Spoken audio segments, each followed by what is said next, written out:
Hello everybody, welcome to our class, Social Work and Working with People Who are Homeless.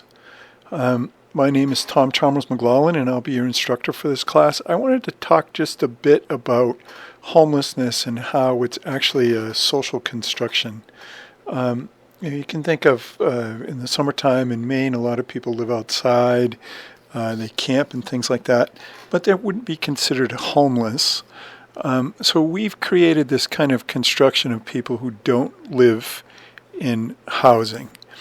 And because it's a social construction, we also assign several kind of value statements around people whom we perceive as being homeless.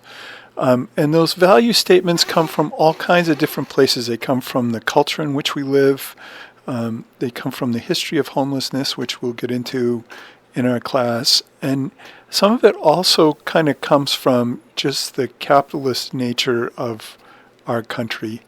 When we think of this, people will see someone who might be homeless and they automatically come to certain opinions about the person. They might say that the person is unmotivated, which is why they're homeless. They might suggest that all they need to do is get a job and things will be fine. And lastly, they're a burden on society, meaning usually that it costs a lot of public dollars to support them as they live their lives on the street. I think we can all agree that living on the street is hard. There's nothing about it that's romantic. There's nothing about it that makes any sense at all.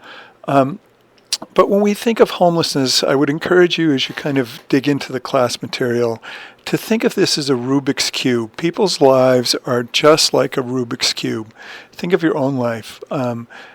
Sometimes things line up, sometimes they don't. Sometimes things get in the way. It could be a mental illness, it could be substance abuse, it could be just issues related to kind of family.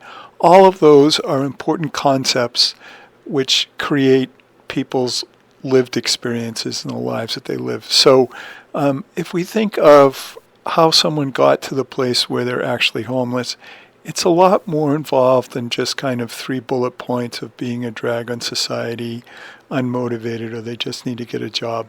It really is a Rubik's Cube. And we'll explore many of the facets of that cube in our course. Welcome.